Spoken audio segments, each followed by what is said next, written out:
Hello everyone, welcome back to Kranti's diary. ఈరోజు నేను టమాటాలతో ఎండబెట్టే పని లేకుండా ఈజీగా పచ్చడి ఎలా చేయాలో షేర్ చేస్తాను. నేను ఈ టమాటా పచ్చడి కోసం 1 కిలో టమాటాలు తీసుకున్నాను. టమాటాలను నీట్గా వాష్ చేసుకుని తడి లేకుండా తుడుచుకుని తీసుకోవాలి. టమాటా పచ్చడి కోసం టమాటాలు ఈ రెడ్ కలర్లో ఉండి గట్టిగా ఉంటే పచ్చడి బాగుంటుంది. టమాటాలను ఇలా వాష్ చేసి తుడుచుకుని తీసుకున్న తర్వాత ఇక్కడ చూపించిన విధంగా పీసెస్గా కట్ చేసి తీసుకోవాలి. ఇప్పుడు అడుగు మందంగా ఉండే కడాయి తీసుకుని స్టవ్ పై పెట్టుకుని మనం కట్ చేసి పెట్టుకున్న టమాటా పీసులను ఇందులో వేసుకోవాలి. 1 కేజీ టమాటాలకి ఇక్కడ చూపించినంత క్వాంటిటీ చింతపండుని తీసుకోవాలి. చింతపండుని 2 నిమ్మకాయ సైజు ఉండలుగా చేసుకుని తీసుకుంటే సరిపోతుంది. చింతపండు కూడా టమాటా పీసుల్లో వేసుకుని ఒకసారి పైకి కిందకి కలుపుకుని మూత పెట్టుకుంటే టమాటాలు తొందరగా మగ్గుతాయి. 2 మినిట్స్ తర్వాత ఒకసారి పైకి కిందకి ఇలా కలుపుకోవాలి. ఇలా వాటర్ వచ్చిన తర్వాత ఇంకా మూత పెట్టకూడదు, ఆవిరి మళ్ళీ ఇందులోనే పడుతుంది. సో మూత తీసుకుని ఇలా కలుపుకుంటూ వాటర్ అబ్జార్బ్ అయ్యేంత వరకు, దగ్గర పడే వరకు కలుపుకోవాలి. చూసారు కదా, నేను హై ఫ్లేమ్లో పెట్టి వాటర్ అంతా అబ్జార్బ్ అయ్యేంత వరకు ఇలాగా టమాటాలను ఉడికించుకుంటున్నాను.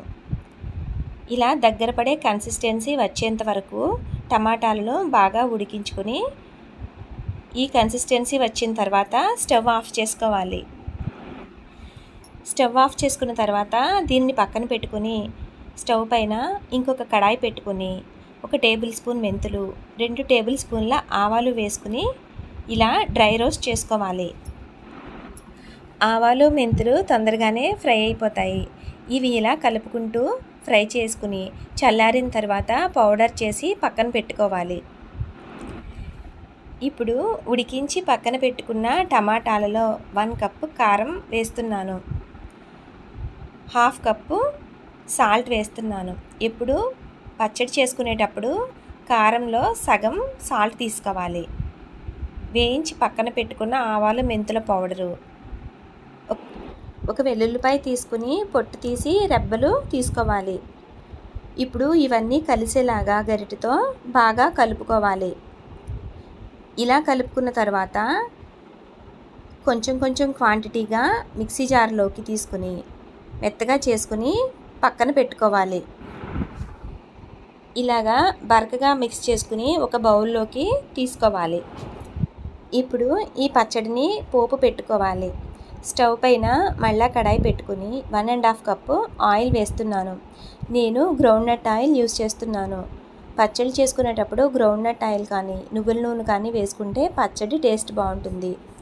1 వెల్లుల్లిపాయ తీసుకుని పొట్టు తీసి రెబ్బలు, మిగతా పోపు దినుసులు, ఇలాగా ఒక 5-6 ఎండుమిర్చి ముక్కలు చేసుకుని ఎండుమిర్చి, టీ స్పూన్ పసుపు, టీ స్పూన్ ఇంగువ వేసుకుని బాగా వేయించుకుని పోపు బాగా వేగిన తర్వాత స్టవ్ ఆఫ్ చేసుకోవాలి.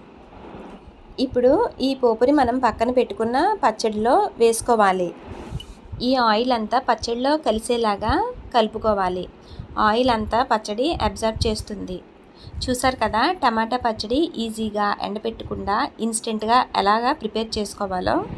ఇలా ప్రిపేర్ చేసుకున్న పచ్చడిని గ్లాస్ జార్లోకి తీసుకుని ఫ్రిడ్జ్లో స్టోర్ చేసుకుంటే ఎన్నాళ్ళైనా పాడవకుండా ఫ్రెష్గా ఉంటుంది. మనకి కావాల్సినంత క్వాంటిటీ తీసుకుని పైన పెట్టుకోవాలి.